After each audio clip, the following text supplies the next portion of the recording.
Everybody has a story to tell, and there was a time when we would share those stories around the kitchen table, laughing, telling jokes, talking about the events of the day, heated debates, tragic loss, living life.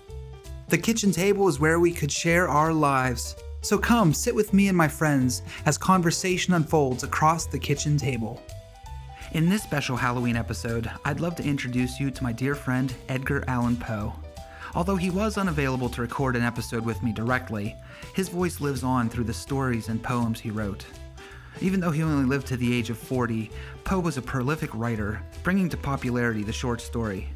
His works gave birth to the detective fiction, gothic fiction, and romanticism genres. Even though his works center around the macabre, there is a slight ray of hope if you look close enough. Hope through love, a love so strong that it pulls your heart right out of your chest. And hope through death, even as a final piece that could be found in this tumultuous world. Poe's life was not easy, and I imagine he struggled a lot with his own demons, which is reflected in his work. I've always loved Poe's short stories, having read a collection of them as a child. As I've worked on this episode, I'm reminded of the fragileness of life, the darkness of solitude, and yet the faint cry of the hopeful beyond. What's great about works of fiction is that the author always hides little pieces of themselves in their work, so in a way, we can know Poe.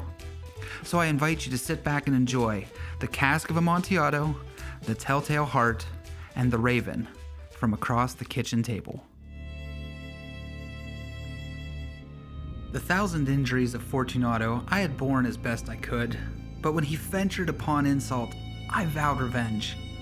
You, who so well know the nature of my soul, will not suppose, however, that I gave utterance to a threat. At length, I would be avenged. This was a point definitely settled. By the very definitiveness with which it was resolved precluded the idea of risk. I must not only punish, but punish with impunity.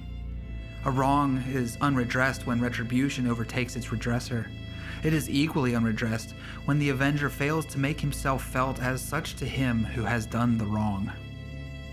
It must be understood that neither by word nor deed I had given Fortunato cause to doubt my goodwill.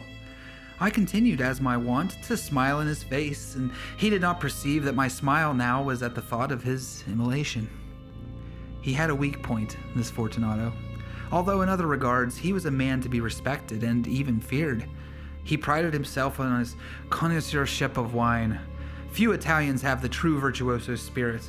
For the most part, their enthusiasm is adopted to suit the time and opportunity, to practice imposture upon the British and Australian millionaires. In painting and gemmery, Fortunato, like his countrymen, was a quack, but in the matter of old wines he was sincere. In this respect, I did not differ from him materially. I was skillful in the Italian vintages myself, and bought largely whenever I could. It was about dusk one evening during the supreme madness of the carnival season that I encountered my friend. He accosted me with excessive warmth, for he had been drinking much. The man wore motley. He had on a tight-fitting, party-striped dress, and his head was surmounted by the conical cap and bells. I was so pleased to see him that I thought I should never have done wringing his hand. I said to him, "My dear Fortunato, you are luckily met. How remarkably well you are looking today. But I have received a pipe of what passes for Amontillado, and I have my doubts." "How?" said he. "Amontillado? A pipe? Impossible! And in the middle of the carnival?" "I have my doubts," I replied, "and I was silly enough to pay the full Amontillado price without consulting you in the matter. You were not to be found, and I was fearful of losing a bargain." "Amontillado? I have my doubts. Amontillado! And I must satisfy them. Amontillado? As you are engaged, I am on my way to Lucrezi. If anyone has a critical turn, it is he. He will tell me, 'Lucrezi cannot tell Amontillado from sherry.' And yet some fools will have it that his taste is a match for your own. Come, let us go." "Whither?" "To your vaults." "My friend, no. I will not impose upon your good nature. I perceive you have an engagement." "Lucrezi, I have no engagement. Come." "My friend, no, it is not the engagement, but the severe cold with which I perceive you are afflicted.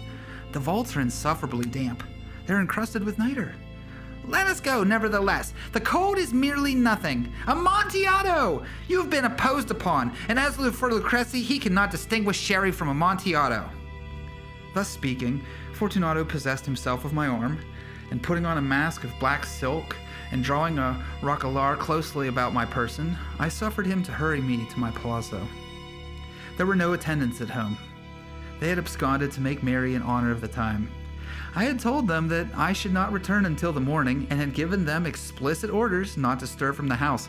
These orders were sufficient, I well knew, to ensure that their immediate disappearance, one and all, as soon as my back was turned. I took from their sconces 2 flambeaux, and giving one to Fortunato, bowed him through several suites of rooms to the archway that led into the vaults. I passed down a long and winding staircase, requesting him to be cautious as he followed.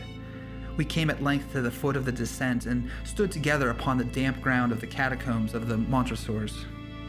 The gait of my friend was unsteady, and the bells upon his cap jingled as he strode. "The pipe," he said. It is further on," said I, "but observe the white webwork which gleams from these cavern walls." He turned towards me, and looked me in the eyes with 2 filmy orbs that distilled the rheum of intoxication. "Niter?" he asked at length. "Niter," I replied. "How long have you had that cough?"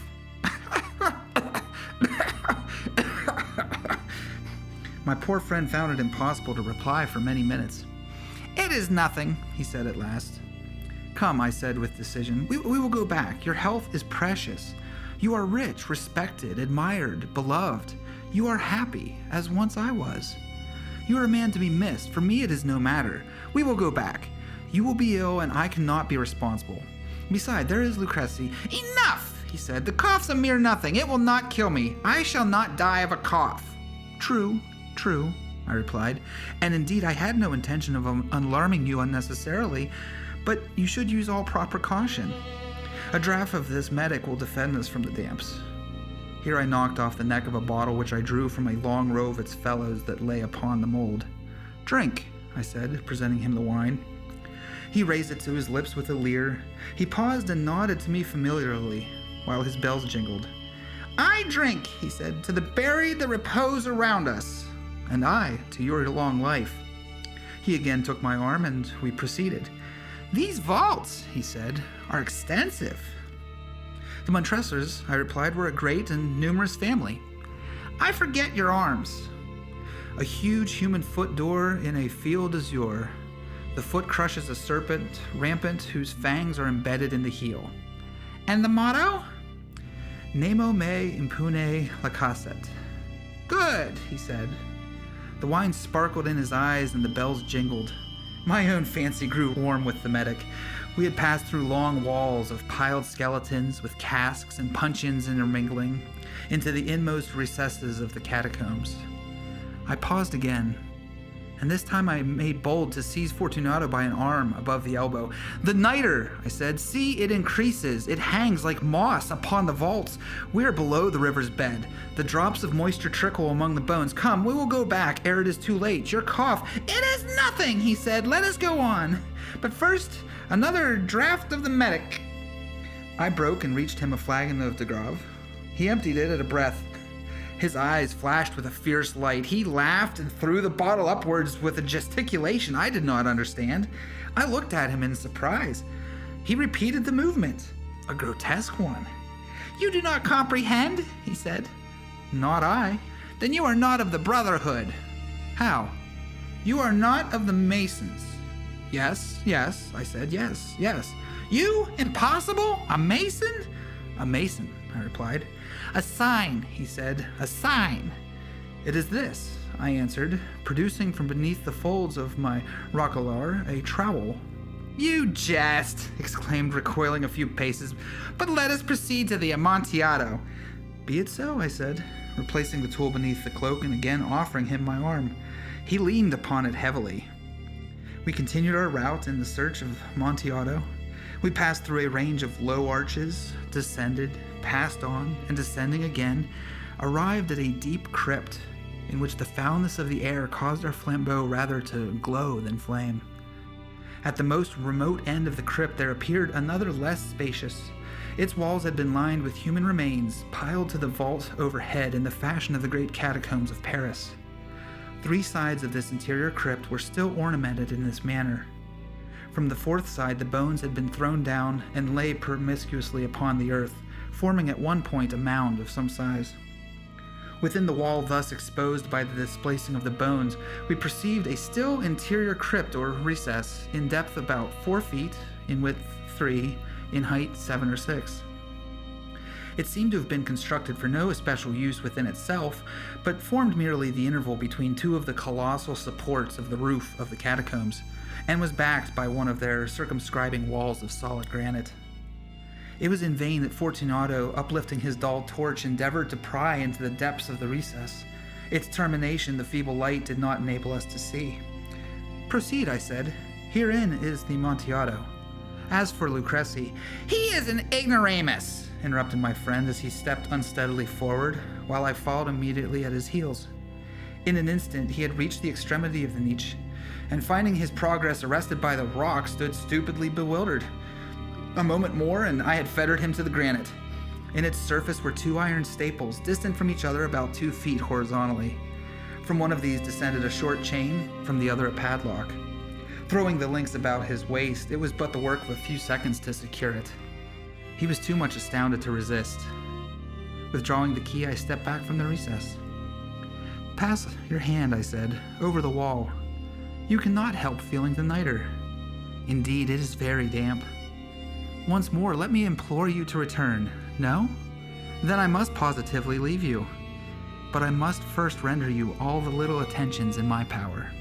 "The Amontillado!" ejaculated my friend, not yet recovered from his astonishment. "True," I replied. "The Amontillado." As I said these words, I busied myself among the pile of bones of which I have spoken before. Throwing them aside, I soon uncovered a quantity of building stone and mortar. With these materials and with the aid of my trowel, I began vigorously to wall up the entrance of the niche. I had scarcely laid the first tier of the masonry when I discovered that the intoxication of Fortunato had in a great measure worn off. The earliest indication I had of this was a low moaning cry from the depth of the recess. It was not the cry of a drunken man. There was then a long and obstinate silence. I laid the 2nd tier, and the 3rd, and the 4th, and then I heard the furious vibrations of the chain.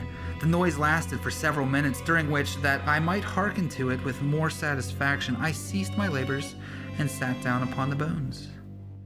When at last the clanking subsided, I resumed with the trowel, and finished without interruption the 5th, the 6th, and the 7th tier.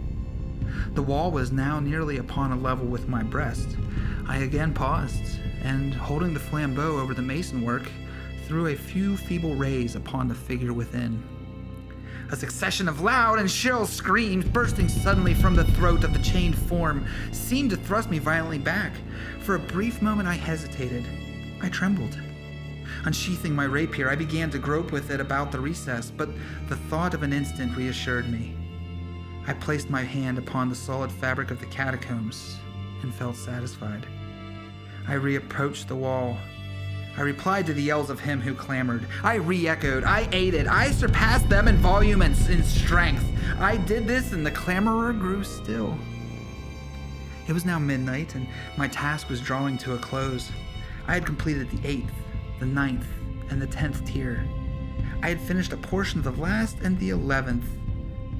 There remained but a single stone to be fitted and plastered in. I struggled with its weight. I placed it partially in its destined position, but now there came from out the niche a low laugh that erected the hairs upon my head. It was succeeded by a sad voice which I had difficulty in recognizing as that of the noble Fortunato. The voice said, "A very good joke indeed, an excellent jest.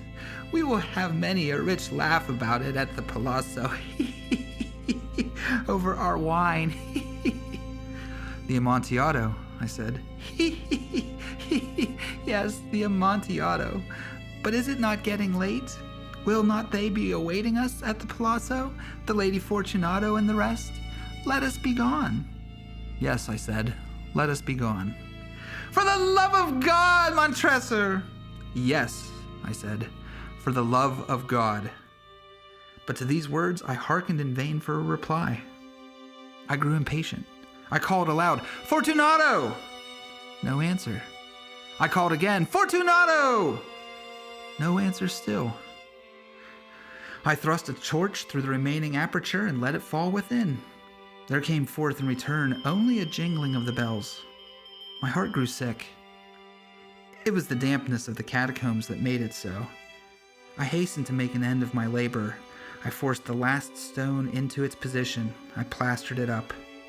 Against the new masonry, I re-erected the old rampart of bones. For the half of a century, no mortal has disturbed them. In pace requiescat. True. Nervous. Very, very dreadfully nervous I had been and am. But why will you say that I am mad? The disease had sharpened my senses, not destroyed, not dulled them. Above all was the sense of hearing acute. I heard all things in the heaven and in the earth. I heard many things in hell. How then am I mad? Hearken and observe how healthily, how calmly I can tell you the whole story. It is impossible to say how first the idea entered my brain, but once conceived, it haunted me day and night. Object, there was none. Passion, there was none. I loved the old man. He had never wronged me. He had never given me insult. For his gold, I had no desire. I think it was his eye. Yes, it was this. He had the eye of a vulture, a pale blue eye with a film over it. Whenever it fell upon me, my blood ran cold. And so by degrees, very gradually, I made up my mind to take the life of the old man and thus rid myself of the eye forever. Now this is the point. You fancy me mad. Madmen know nothing. But you should have seen me. You should have seen how wisely I proceeded, with what caution, with what foresight, with what dissimulation I went to work. I was never kinder to the old man than during the whole week before I killed him. At every night, about midnight, I turned the latch of his door and opened it. Oh, so gently. And then, when I had made an opening sufficient for my head, I put in a dark lantern, all closed so that no light shone out, and then I thrust in my head. Oh, you would have laughed to see how cunningly I thrust it in. I moved it slowly, very, very slowly, so that I might not disturb the old man's sleep. It took me an hour to place my whole head within the opening so far that I could see him as he lay upon his bed. Ha! Would a madman have been so wise as this? And then when my head was well in the room, I undid the lantern cautiously. Oh, so cautiously. Cautiously, for the hinges creaked. I undid it just so that a single thin ray fell upon the vulture eye. And this I did for 7 long nights, every night just at midnight. But I find the eye always closed. And so it was impossible to do the work, for it was not the old man who vexed me, but his evil eye. And every morning when the day broke, I went boldly into the chamber and spoke courageously to him, calling him by name in a hearty tone and inquiring how he has passed the night. So you see, he would have been a very profound old man indeed to suspect that every night, just at 12, I looked in upon him while he slept. Upon the 8th night, I was more than usually cautious in opening the door. A watch's minute hand moves more quickly than did mine. Never before that night had I felt the extent of my own powers, of my sagacity. I could scarcely contain my feelings of triumph to think that there I was, opening the door little by little, and he not even to dream of my secret deeds or thoughts. I fairly chuckled at the idea, and perhaps he heard me, for he moved on the bed suddenly as if startled. Now you may think that I drew back, but no. His room was as black as pitch with the thick darkness, for the shutters were close fastened through fear of robbers. And so I knew that he could not see the opening of the door, and I kept pushing it on, steadily. I had my head in and was about to open the lantern when my thumb slipped on the tin fastening and the old man sprang up in bed crying out, "Who's there?" I kept quiet, still, and said nothing. For a whole hour I did not move a muscle, and in the meantime I did not hear him lie down. He was still sitting up in the bed listening, just as I have done night after night, hearkening to the death watches in the wall.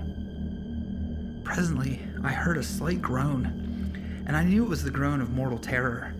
It was not a groan of pain or of grief. Oh no, it was the low, stifled sound that arises from the bottom of the soul when overcharged with awe. I knew the sound well.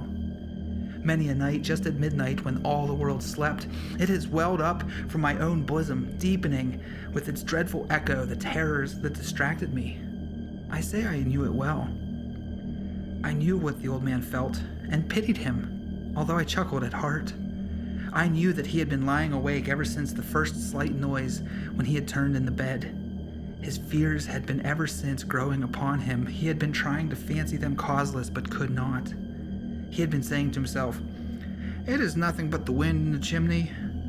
It is only a mouse crossing the floor. Or it is merely a cricket which has made a single chirp." Yes, he had been trying to comfort himself with these suppositions, but he had found all in vain. All in vain. Because death, in approaching him, had stalked with his black shadow before him and enveloped the victim. It was the mournful influence of the unperceived shadow that caused him to feel, although he never saw nor heard, to feel the presence of my head within the room. When I had waited a long time, very patiently, without hearing him lie down, I resolved to open a very, very little crevice in the lantern. So I opened it. You cannot imagine how stealthily, until at length a single dim ray, like the thread of the spider, shot from out of the crevice and fell upon the vulture eye. It was open, wide open, and I grew furious as I gazed upon it. I saw it with perfect distinctness, all a dull blue, with a hideous veil over it that chilled the very marrow of my bones. But I could see nothing else of the old man's face or person, for I had directed the ray, as if by instinct, precisely upon the damned spot. And have I not told you that what you mistake for madness is but an over-acuteness of the senses? Now I say there came to my ears a low, dull, quick sound, such as a watch makes when enveloped by cotton. I knew that sound well, too. It was the beating of the old man's heart. It increased my fury, as the beating of a drum stimulates the soldier into courage. But even yet I refrained and kept still. I scarcely breathed. I held the lantern motionless. I tried how steadily I could maintain the ray upon the eye. Meantime, the hellish tattoo of the heart increased.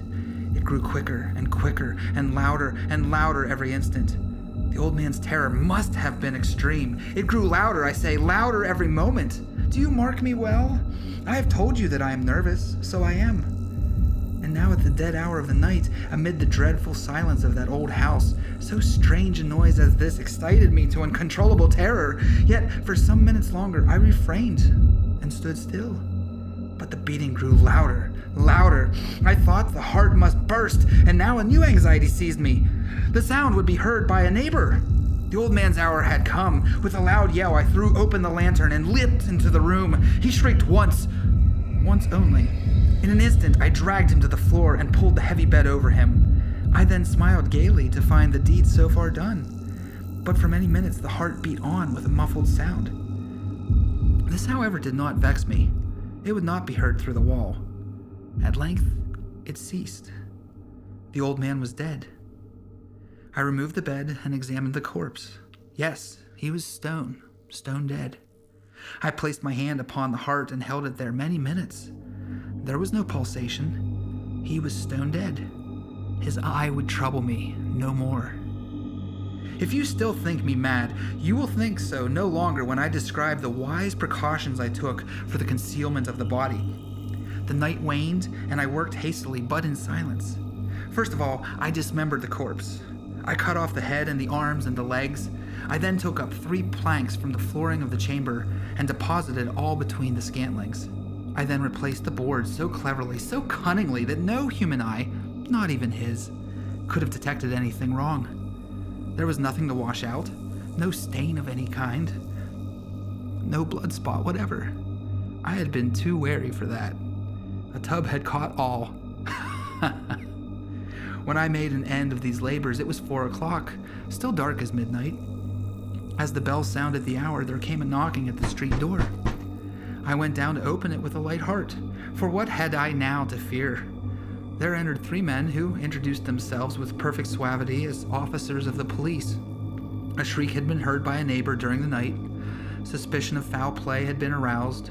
Information had been lodged at the police office, and they, the police officers, had been deputed to search the premises. I smiled. For what had I to fear? I bade the gentleman welcome. The shriek, I said, was my own, in a dream. The old man, I mentioned, was absent in the country. I took my visitors all over the house. I bade them search well. I led them at length to his chamber. I showed them his treasures, secure, undisturbed. In the enthusiasm of my confidence, I brought chairs into the room and desired them here to rest from their fatigues, while I myself, in the wild audacity of my perfect triumph, placed my own seat upon the very spot beneath which reposed the corpse of the victim. The officers were satisfied. My manner had convinced them. I was singularly at ease. They sat, and while I answered cheerily, they chatted of familiar things. But ere long, I felt myself getting pale and wished them gone. My head ached, and I fancied a ringing in my ears, but still they sat and still chatted. The ringing became more distinct. It continued and became more distinct. I talked more freely to get rid of the feeling, but it continued and gained definiteness, until at length I found that the noise was not within my ears. No doubt I now grew very pale, but I talked more fluently and with a heightened voice. Yet the sound increased, and what could I do? It was a low, dull, quick sound. Much such a sound as a watch makes when enveloped in cotton. I gasped for breath, and yet the officers heard it not. I talked more quickly, more vehemently, but the noise steadily increased. I arose and argued about trifles in a high key and with violent gesticulations, but the noise steadily increased. Why would they not be gone? I paced the floor to and fro with heavy strides, as if excited to fury by the observations of the men, but the noise steadily increased. Oh God, what could I do? I foamed, I raved, I swore. I swung the chair upon which I had been sitting and grated it upon the boards, but the noise arose over all and continuously increased. It grew louder, louder, louder. And still the men chatted pleasantly and smiled. Was it possible they heard not? Almighty God! No, they heard, they suspected, they knew. They were making a mockery of my horror. This I thought, and this I think. But anything was better than this agony. Anything was more tolerable than this derision. I could bear those hypocritical smiles no longer. I felt that I must scream or die. And now, again, hark! Louder! Louder! Louder! Villains! I shrieked. Dissemble no more! I admit the deed! Tear up the planks! Here! Here! It is the beating of his hideous heart! Once upon a midnight dreary, while I pondered, weak and weary, over many a quaint and curious volume of forgotten lore, while I nodded, nearly napping, suddenly there came a tapping, as of someone gently rapping at my chamber door. "'Tis some visitor," I muttered, tapping at my chamber door. "Only this, and nothing more." Distinctly, I remember it was in the bleak December, and each separate dying ember wrought its ghost upon the floor. Eagerly, I wished the morrow. Vainly, I had sought to borrow from my books surcease of sorrow. Sorrow for the lost Lenore, for the rare and radiant maiden whom the angels name Lenore, nameless here forevermore.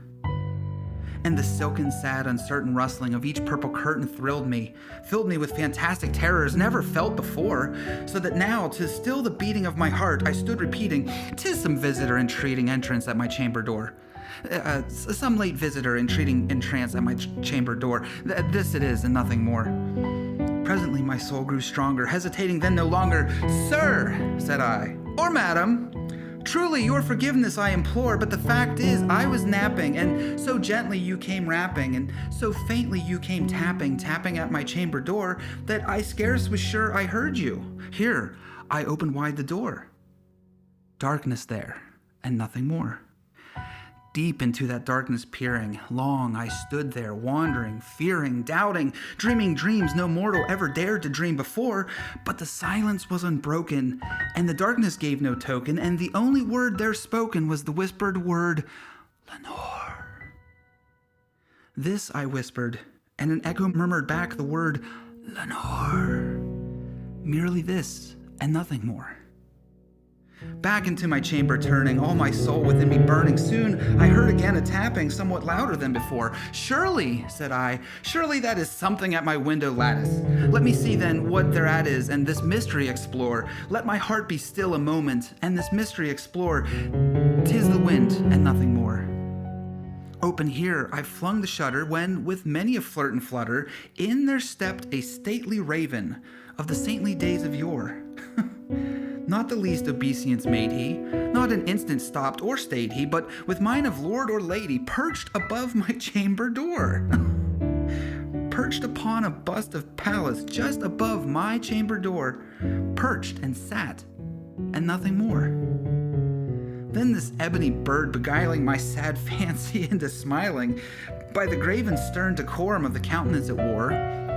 Though thy crest be shorn and shaven, thou, I said, art sure no craven, ghastly, grim, and ancient raven, wandering from the nightly shore. Tell me, what thy lordly name is on the night's plutonium shore. Quoth the raven, Nevermore. Much I marveled, this ungainly fowl, to hear discourse so plainly, though its answer little meaning, little relevancy bore. For we cannot help agreeing that no living human being ever yet was blessed with seeing bird above his chamber door. Bird or beast upon the sculptured bust above his chamber door with such a name as Nevermore? But the raven, sitting lonely on the placid bust, spoke only that one word, as if his soul in that one word he did outpour. Nothing farther than he uttered, not a feather than he fluttered, till I scarcely more than muttered, Other friends have flown before, on the morrow he will leave me, as my hopes have flown before. Then the bird said, Nevermore. Startled at the stillness broken by reply so aptly spoken.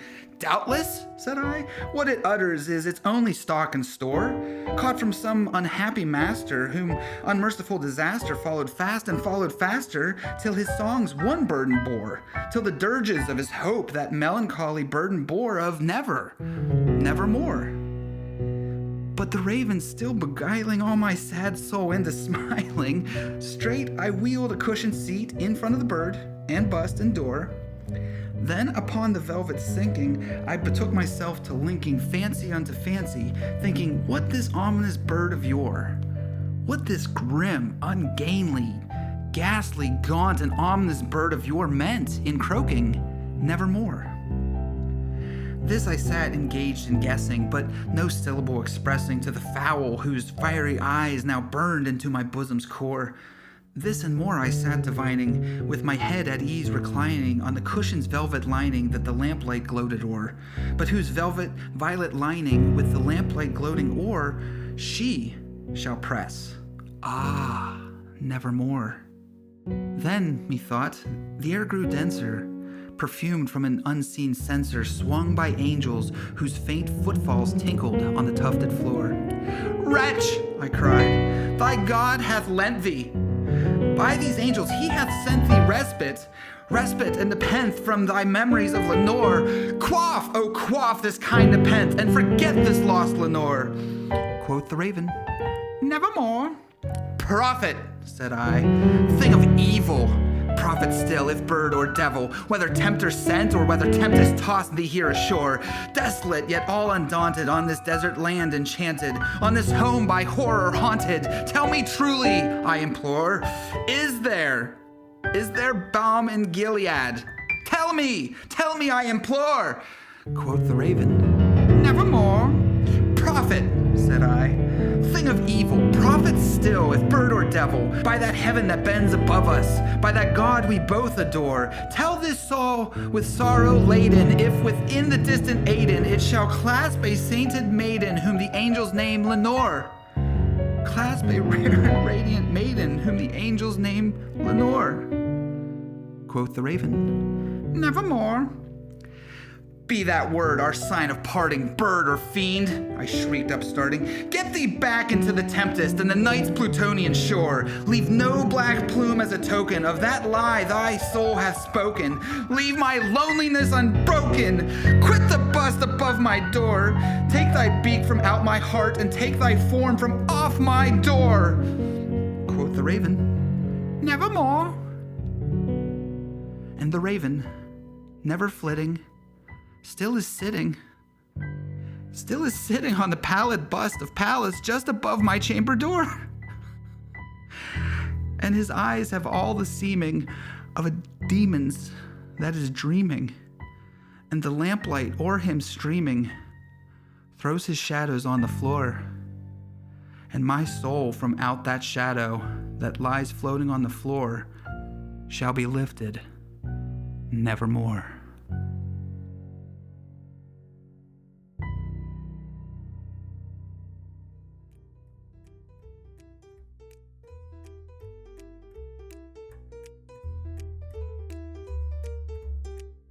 Thanks for stopping by today.